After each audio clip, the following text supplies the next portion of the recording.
नांदगाव खंडेश्वर तालुक्यातील सर्व कृषी केंद्र हे 2 नोव्हेंबर 2023 पासून सलग 3 दिवस बंद ठेवण्यात येणार आहेत। कारण महाराष्ट्र शासनाने आणलेल्या नवीन कृषी विधेयकाच्या विरोधात सर्व कृषी केंद्र विक्रेते यांनी 31 ऑक्टोबर रोजी नांदगाव खंडेश्वर येथील पंचायत समितीच्या सभागृहात एका सभेचे आयोजन करून पंचायत समितीचे कृषी अधिकारी यांना निवेदन देऊन राज्य सरकारच्या नवीन कृषी विधेयकाला आपला विरोध दर्शविला आहे। नांदगाव खंडेश्वर तालुक्यातील सर्व कृषी केंद्र हे या विधेयकाला विरोध दर्शविण्यासाठी सलग 3 दिवस बंद ठेवण्यात येणार असल्याचे सर्व कृषी केंद्र संचालकांनी दिलेल्या निवेदनात म्हटले आहे। हे विधेयक जर राज्य सरकारने मागे घेतले नाही तर तालुक्यातील सर्व कृषी केंद्र हे बेमुदत बंद ठेवणार असल्याचे सुद्धा त्यांनी निवेदनात म्हटले आहे।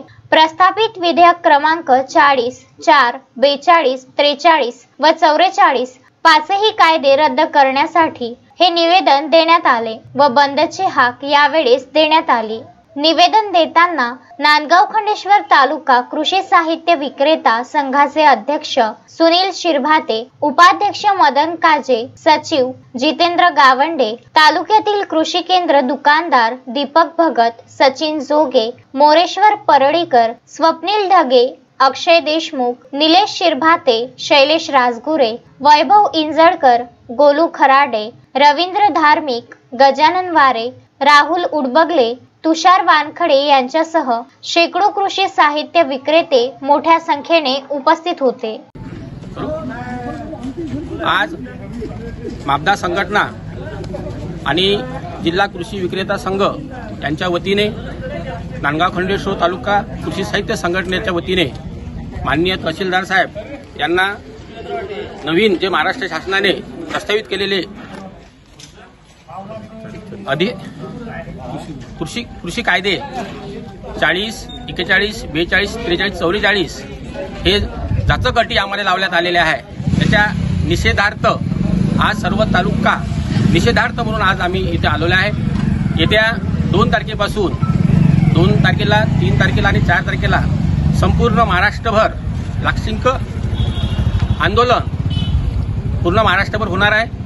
पूर्ण महाराष्ट्रामध्ये 70,000 दुकानदार हे संप पाळत आहे। आमचा कुठलाही दोष नसताना आम्ही प्रामाणिक दुकानदार ऑथॉरिटी लायसन्समध्ये धंदा करत असताना आधीच आमच्याकडे भरपूर असे नियम अटी घातलेले आहे आणि आता ज्याच्यात आमचा काही संबंध नाही। आमच्याकडे येणारं पी बियाणे आहे, रासायनिक खते आहे, कीटकनाशक आहे, हे सीलबंद पॅकिंग बंद आमच्याकडे ऑथॉरिज डीलरकडून कंपनीकडून शासन मान्यता कंपनीकडून आमच्याकडे येतात। परंतु त्याच्यात जर दोष आढळले ते आम्हाला दोषी ठरवण्याचा कायदा हा झोपडपट्टी गुंड किंवा ज्यात आमच्या संबंधी असे गुन्हे दाखल करण्याचा प्रस्तावित करत आहे।